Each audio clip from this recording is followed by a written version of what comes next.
Hello বন্ধুরা, আশা করি ভালো আছেন আপনারা সবাই। আজকে আমি আপনাদের সাথে কথা বলবো আলিয়াওয়াল টেরি, যেটা মিয়া নাজির ব্লাড লাইনের আলিয়াওয়াল টেরি, যেটা এতটাই ফেমাস সারা বাংলাদেশ, পুরা পাকিস্তান, পুরা দুবাই, কুয়েত সব জায়গায় এটা খুব রেয়ার কবুতর। আজকে আমি আলিয়াওয়ালের কিছু পয়েন্ট আপনাদেরকে আমি বলবো। আপনারা অবশ্যই অবশ্যই ধৈর্য সহকারে পয়েন্টগুলো একটু দেখবেন, জানবেন, তাহলে আর কখনো প্রতারিত হবেন না। আমি প্রথমেই আমি আলিয়াওয়ালের চোখটা দেখাই। যদিও খুব চনমনে কবুতর, এগুলোকে ধরে রাখা যায় না।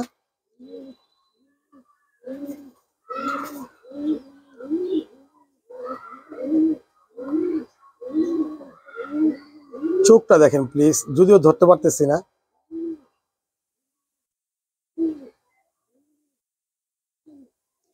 আলিয়াওয়ালের চোখ সব টেডির মতোই, একদম জমিটা সাদা, সাইডে হালকা লাল থাকবে। আর এই লালটা বেশি সময় থাকে, বেবির চোখ টোটালি লাল হয়ে আসবে। আর বড় অবস্থায় অনেক বছর, 2-3 বছর লাগে এরকম ফ্রেশ হতে চোখের কালারটা। আর আলিয়াওয়ালের আপনার বৈশিষ্ট্যের মধ্যে চোখটা অন্যান্য টেডির মতোই থাকবে। আলিয়াওয়ালের টোটাল মেন বৈশিষ্ট্যটা হবে, আলিয়াওয়ালটা যখন হাতে নিবেন দেখবেন এটার গলাটা বেশিরভাগই লম্বা অবস্থায় থাকে গলার অবস্থাটা।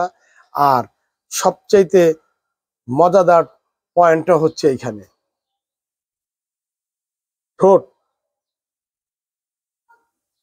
অনেকটাই সাদা, মাথার সাইডটা হালকা কালো। আলিয়াওয়ালের তাহলে চোখ বুঝলেন অন্য অন্য টেডির মতো, ঠোঁটটা অনেকটাই সাদা থাকবে। আর মাথার এখানে হালকা একটু কালো হবে। এই হচ্ছে আলিয়াওয়াল। কারণ এটাকে ধরি না কখনো, এই জন্য এটা ডিস্টার্ব করতেছে, পয়েন্টগুলা ঠিকভাবে দেখাইতে পারতেছি না। আলিয়াওয়াল কবুতরটা অন্য অন্য টেরি কবুতরের থেকে সামান্য একটু বড় হয়।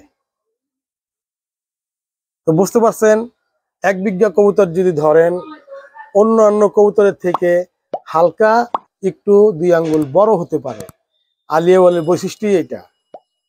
কারণ ওকে দেখতে সুন্দর, ওকে যখন কখনো কেউ যদি ছাদে ছাড়ে বা খোলা জায়গায় ছাড়ে, তখন ও সবার মন কেড়ে নেয়। ওর দাঁড়ানো স্টাইল, ওর চলার স্টাইল, খুব রাজকীয় একটা ভাব থাকে এই কবুতরের মধ্যে। হাতে নিলে বুঝতে পারবেন না।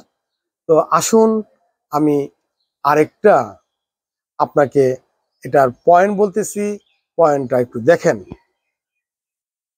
নখ, আলিয়াওয়ালের নখ অনেকটাই ধূসর প্রকৃতির সাদা, একেবারে হোয়াইট সাদা না, কালো না, কিন্তু সাদা আকৃতির নখ।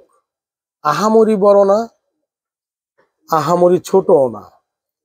সাদা অংশে দেখা যাবে না, কালো দিকটা দেখাই। আহামরি বড় না, আহামরি ছোট না, মিডল আকৃতির।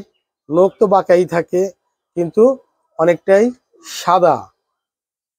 আর পা সব কবুতরের মতোই পা, এগুলার পাও আপনার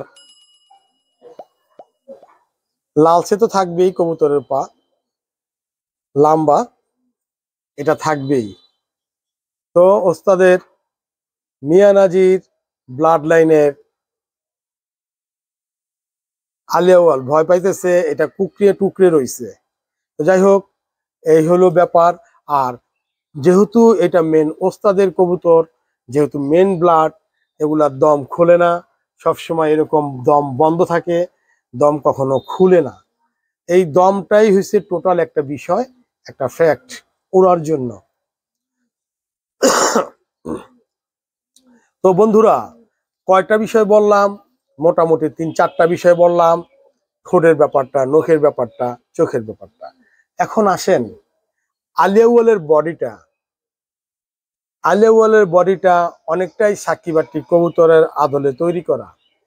পুরো কবুতরের বডিটা থাকে চিকন, একেবারে আগা, মাথা, পিছন সব সাইজটাই একরকম থাকে, একদম একটা ভালো গঠনে থাকে। সাকিবাটি কবুতর যেমন শুকনা থাকে, এটা একটু মোটা থাকে কিন্তু এক সাইজ থাকে। আলিয়াওয়াল কবুতর কখনো এরকম কালো হয় একটু বেশি, কখনো কালো হয় কম। আর আলিয়াওয়াল কবুতরের সবসময় কানের যেই পশমগুলো থাকে এখানে এখানে যেই পশমগুলো থাকে এখানে এখানে বেশি রকম সাদাও হয়, আবার অনেক সময় কমও হয়। দোনো সাইডেই সেম প্রকৃতির এরকম সাদা কানটা, এটাকে অনেকে কানটা বলে। আর আরো আরো হয়, আরো পরে আবার আরো অনেক সাদা হয়। এরকম দুই সাইড সাদা হয়ে যাবে। আপনারা লক্ষ্য রাখবেন, বাজারে আলিয়াওয়াল কবুতরটা নাই, বাংলাদেশে অনেকের কাছেই আলিয়াওয়াল কবুতরটা নাই। এজন্য আলিয়াওয়াল কবুতরটা অনেকের কাছে রেয়ার, এটা সহজে পাওয়া যায় না। যদি কখনো আপনারা সংগ্রহ করতে পারেন তাহলে অবশ্যই দেখতে পারবেন হাতে নিয়ে। তো বন্ধুরা, আমি আমার আলিয়াওয়ালের একটা বৈশিষ্ট্য আপনাদেরকে জানিয়ে দিলাম। তারপরে কোনো একদিন এটার উড়ার বৈশিষ্ট্য, এটার রাজকীয় ভাব কেন, সেই বিষয়ে আলোচনা করব। যারা নতুন আছেন অবশ্যই আমার চ্যানেলটাকে সাবস্ক্রাইব করে দিবেন। অনেক ভিডিও দেওয়া আছে, ভালো ভালো মানের ভিডিও আপনারা দেখতে পারবেন। ভালো থাকেন, আল্লাহ হাফেজ।